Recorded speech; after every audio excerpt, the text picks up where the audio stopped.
Então, galera, meu primeiro vídeo aqui gravando sobre desapropriação. Ah, Joaquim atrapalhou. Essa porra. Sai daí, Joaquim. Então, galera, todo mundo bem aí, animado para aprender um pouquinho de desapropriação. Vamos falar um pouquinho aqui nesse vídeo sobre as noções introdutórias de desapropriação, a natureza jurídica, o conceito, procedimentos e fases, quais são os bens expropriáveis, desapropriação de imóveis ou bens públicos, desapropriação de baixo para cima, de cima para baixo, competência de desapropriação, indenização, emissão na posse, enfim, os temas que eu julgo ser mais importantes para você estar fazendo uma prova de concurso, eventualmente, e, enfim, o material está disponível aqui no link embaixo, só clicar aqui que você vai ter acesso ao material, ao roteiro desse vídeo, então vamos lá. Inicialmente, a desapropriação, apesar de alguns doutrinadores não reconhecerem no direito romano, para muitos outros, existem resquícios desse instituto no direito romano, onde já se possibilitava você desapropriar serviços de escravos ou bens materiais de primeira utilidade, como grãos, com base na necessidade e utilidade pública.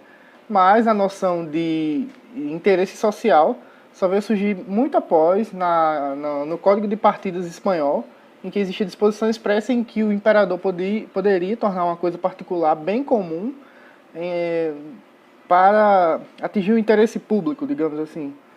Mas, por muito tempo, esse instituto da desapropriação ele foi desprovido de um fundamento filosófico, filosófico, como ele é calcado hoje.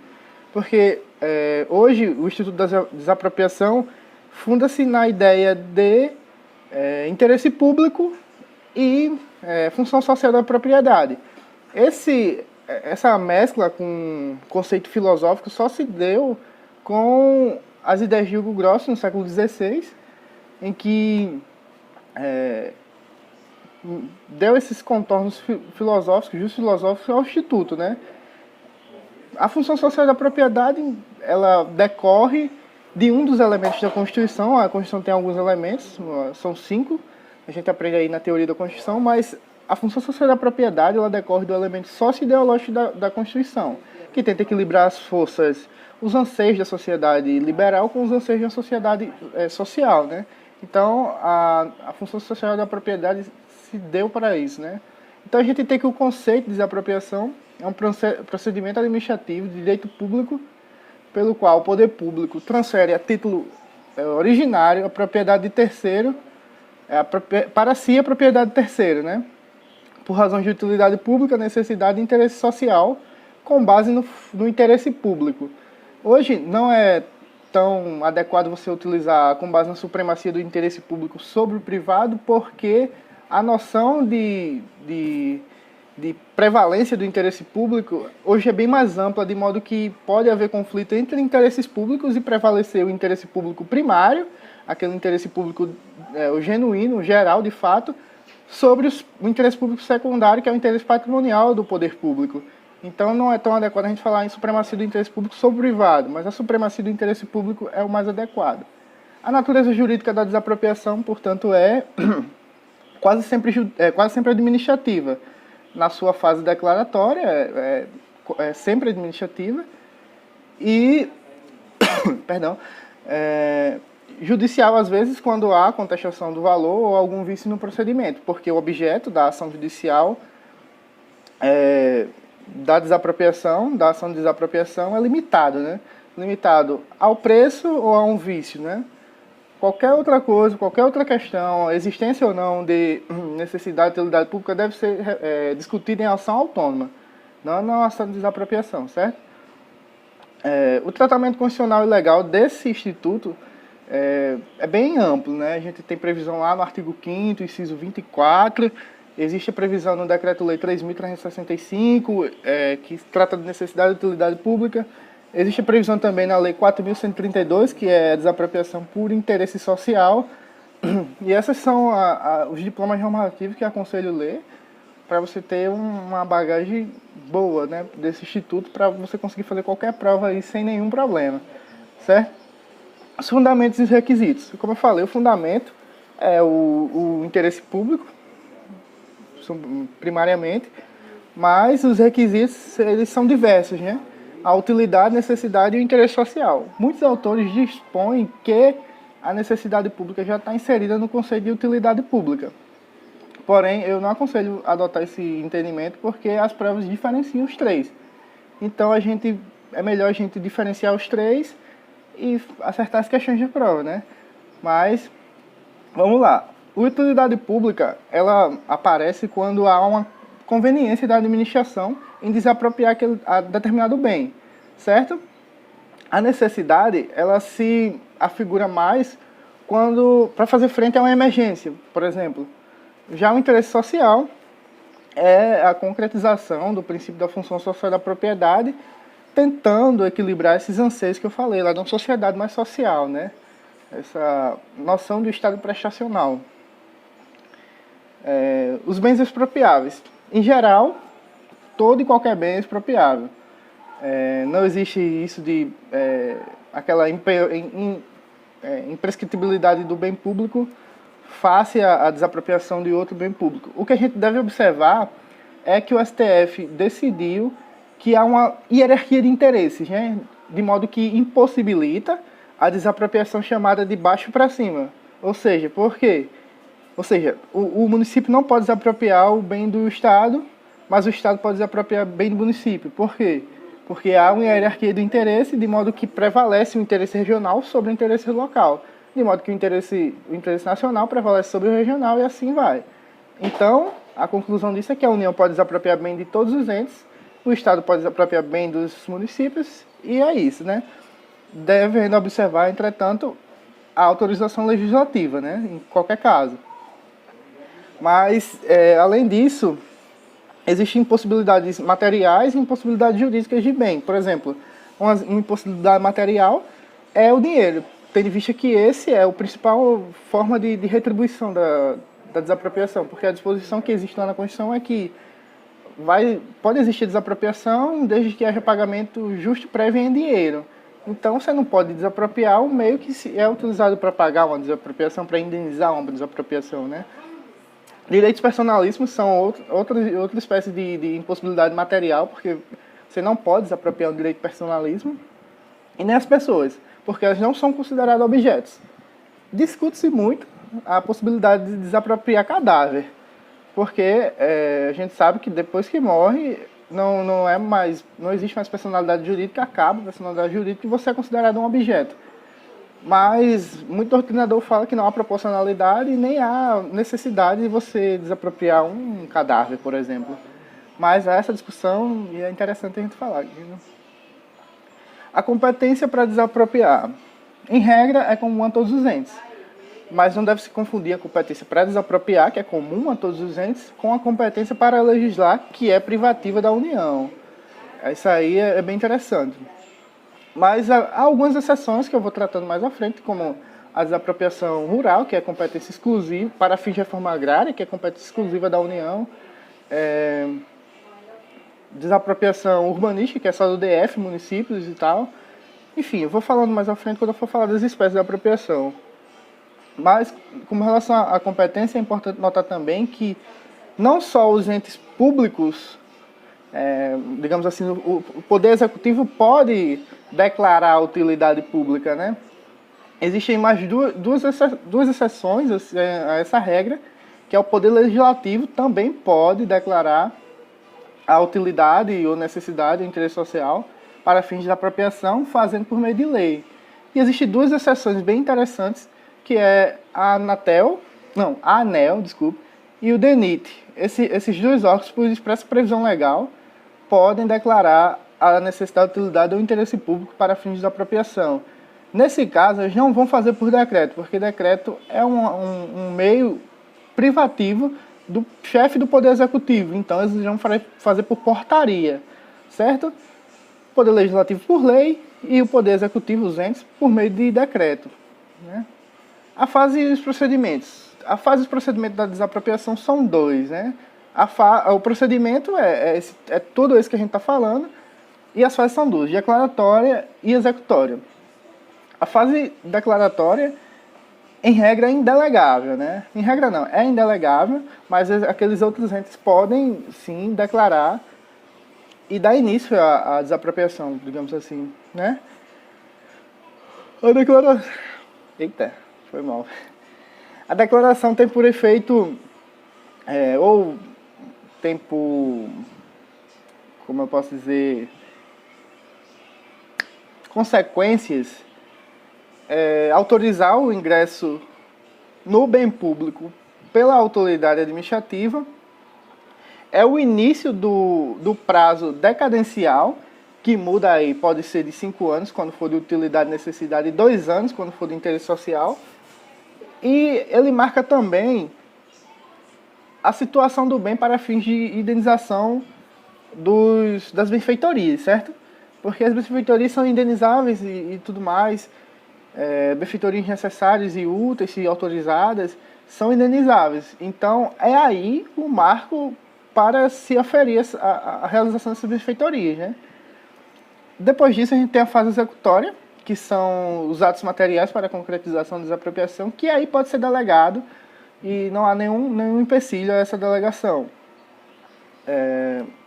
A indenização, em regra, na desapropriação, é justa, prévia em dinheiro, como eu tinha falado antes, devem englobar os danos emergentes, lucros cessantes, despesas processuais, juros, correção monetária e honorários advocatícios, né? No caso de desapropriação urbana e rural, a gente tem uma disposição diferente, em que serão pagos em títulos de dívida pública ou títulos de dívida agrária, né?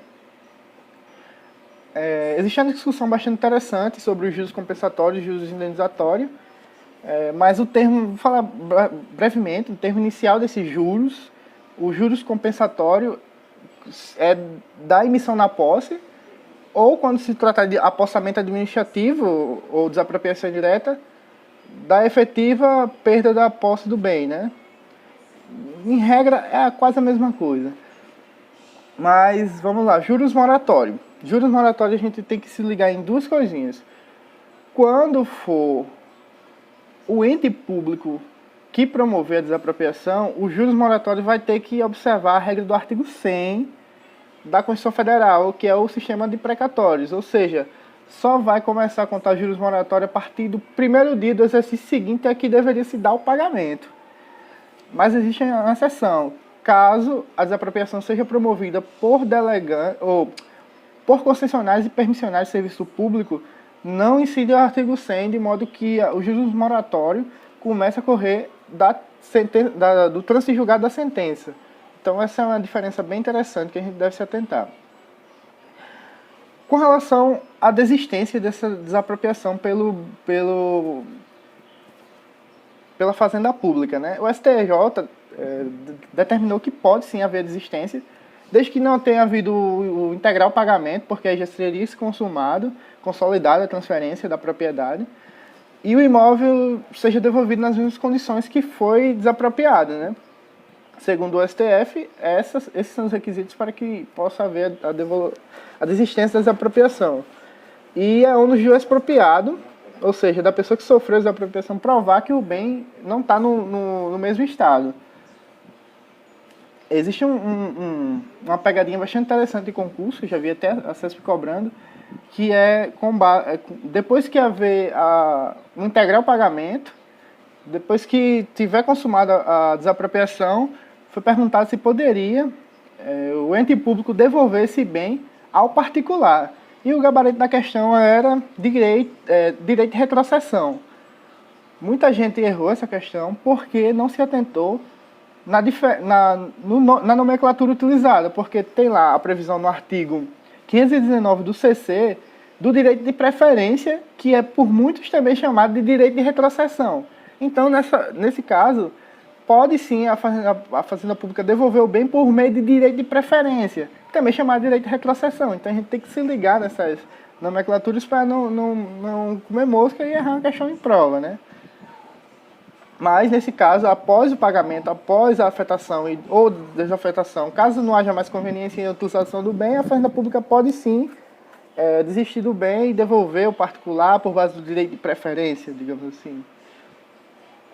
A destinação do bem, ela deve ser determinada no decreto de utilidade, necessidade ou interesse social, E, em regra, você não pode aplicar o bem para outra destinação, né? Mas existem casos em que há esse desvio, chamado, em boa parte, de predestinação, que pode ser tanto ilícita como a ilícita. Pode acontecer também a hipótese de adestinação, que é a omissão em dar destinação àquele bem. E pode haver a desdestinação. O que é a desdestinação? A desdestinação é a hipótese de que o bem é primeiramente afetado ao serviço público para o qual ele foi desapropriado e depois ele sofre uma desafetação. A predestinação ilícita, ela acarreta o direito de retrocessão, que é o direito particular a reaver o bem que foi desapropriado. A predestinação lícita não acarreta esse direito porque o bem público foi afetado a uma função pública. Então, a doutrina entende, os tribunais entendem que não há esse direito de retrocessão. Muito se discute se na adestinação, ou seja, na omissão, o particular tem direito de retrocessão. Boa parte da doutrina defende que há sim esse direito de retrocessão, desde que observado o prazo dos 5 anos, lá do decreto 20.910, aplicando por analogia esse prazo, né, o prazo de 5 anos prescricional. Mas ainda é um tema bem discutido e não há nada firme nesse sentido. Vamos lá para as espécies de apropriação, né? A desapropriação indireta ou apossamento administrativo ocorre quando a fazenda pública ou o poder público desobedece qualquer uma das fases da desapropriação. Se ele inverteu a fase de pagamento, se ele... qualquer coisa, mudou qualquer fase dessa desapropriação, já pode ser considerada uma desapropriação direta ou um apossamento administrativo. Nesse caso, os juros compensatórios vai começar a correr da efetiva perda do bem, né, da posse do bem. Pode ocorrer também o apossamento administrativo ou desapropriação indireta quando alguma restrição que o poder público impor a um determinado imóvel retirar um dos seus poderes, os poderes dos bens, né, o famoso grude, né? Mas vamos lá. A desapropriação urbana e desapropriação rural, com previsão no artigo 182 e 184 da Constituição Federal, são espécies de apropriação sanção, por muita gente utilizada, que é quando a propriedade não obedece à função social da propriedade. A função social da propriedade para imóveis urbanos é cumprida quando ele obedece todas as ordenações ou todas as disposições do plano diretor, que é o instrumento básico da política de ordenação urbana, né? Ao passo que a desapropriação rural se dá quando o imóvel não cumpre a função social da propriedade que está estabelecida lá no artigo 196 da Constituição. Então, quando não obedece isso, vai haver desapropriação rural com pagamento de títulos da dívida agrária resgatáveis em até 20 anos.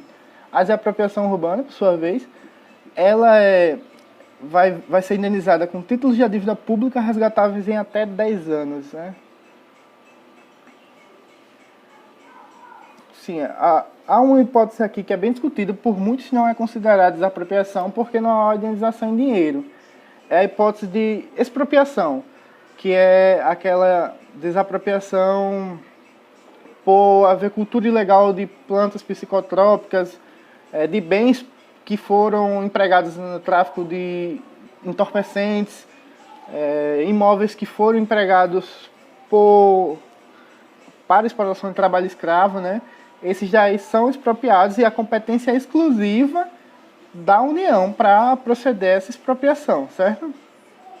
O STF fixou, em regra, a regra geral, que abrange todo o imóvel. Ou seja, se o cara plantava só no quintal da casa dele, mesmo assim, toda a casa vai ser expropriada. Entretanto, o STF fixou que pode sim o proprietário daquele imóvel se excusar dessa desapropriação caso prove que não houve culpa, nem vigilando, nem elegendo, né? O último ponto que eu quero tratar aqui, vai acabar o vídeo porque está muito longo já, é a desapropriação por zona, né? A desapropriação por zona, ela tem vez quando é necessário o desenvolvimento da obra pública ou para desapropriar zonas que se valorizaram extraordinariamente em decorrência de obra pública. Mas aí é uma questão bastante interessante, porque existe outro instituto também para fazer frente à valorização extraordinária de obra decorrente de obra pública. É isso mesmo, a contribuição de melhoria. Então, você me pergunta aí, qual a diferença de um instituto para outro? O STF fixou no informativo 469 que a diferença ou a opção por usar um ou outro instituto vai estar na mais-valia. A mais-valia ordinária e a mais-valia extraordinária. Quando houver uma mais-valia ordinária, o ideal ou o recomendado é que se utilize a contribuição de melhoria. Mas, quando houver uma mais-valia extraordinária, uma valorização muito grande, o ideal é que se utilize a desapropriação por zona para estar fazendo, evitando essa especulação imobiliária e o ganho com base numa obra pública, né? Porque aí feriria o princípio da isonomia e etc. Fazendo um adendo aqui, pessoal, o vídeo só para falar sobre a desapropriação rural. A desapropriação rural em si, ela não é competência exclusiva da União. A única desapropriação rural que é competência exclusiva da União é aquela prevista no artigo 184, que dispõe que a União desapropriará imóvel rural para fins de reforma agrária. Então, qualquer outra desapropriação de imóvel rural poderá ser feita por qualquer ente, desde que se observe a indenização prévia justa em dinheiro.